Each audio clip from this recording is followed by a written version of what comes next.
Bonjour à tous. Des journaux parlent de coopération de la Côte d'Ivoire avec les autres pays, notamment Fraternité Matin qui, citant la page Facebook de la présidence ivoirienne, apprend que le président Alassane Ouattara s'est entretenu hier à sa résidence d'Abidjan avec son homologue du Bénin, Patrice Talon, et que les deux chefs d'État ont parlé de coopération bilatérale et évoqué les questions sous-régionales.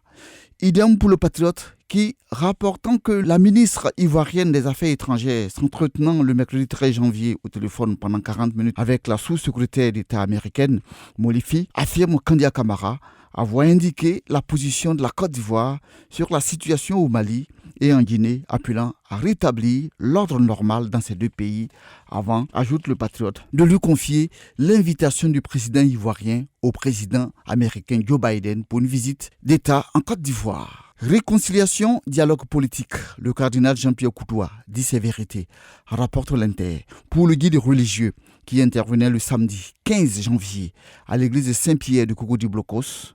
Le dialogue politique ne sera une réussite qu'en essayant de le faire dans la vérité, l'amour, la justice et la paix, conclut le journal. Le nouveau réveil, lui, se penche aussi sur le gouvernement en s'interrogeant. Gouvernement H3, le remaniement ministériel cette semaine. Et si ce remaniement n'est pas fait le mercredi 19 janvier, jour du Conseil des ministres, cela pourrait intervenir le vendredi 21 janvier à l'occasion d'un Conseil des ministres extraordinaire qui sera en même temps le plateau de présentation des nouveaux ministres. Développe le nouveau réveil qui dit avoir reçu l'information d'une source se trouvant dans le secret du palais. Bouaké aussi focalise les écrits de certains journaux. Pour Fraternité Matin, le Premier ministre a annoncé le samedi 16 janvier à Bouaké, où il était pour un troisième voyage en moins d'1 an pour des actions de développement, d'importants investissements dans la deuxième ville ivoirienne avec la forte conviction, précise le journal, que dans 2 ans, on ne reconnaîtra plus Bouaké. Sur le même sujet, le quotidien Les Soins ivoiriens écrit Bouaké, enseignement technique et professionnel, Patrick Hachi inaugure les nouveaux locaux du CBCJ. L'expression, lui, fait un focus sur la résidence du premier président ivoirien, écrivant que à Yamoussoukro, la résidence du père fondateur est en ruine et appelle à la sauver. Car la résidence de Feu Boigny, aujourd'hui à l'abandon, présente un visage peu reluisant avec son grand portail qui attend d'être réparé, précise-t-il. Au plan international, l'intelligent d'Abidjan parle de la mort hier de l'ex-président malien Ibrahim Boubacar Keïta, surnommé Ibeka, renversé le 18 août 2020.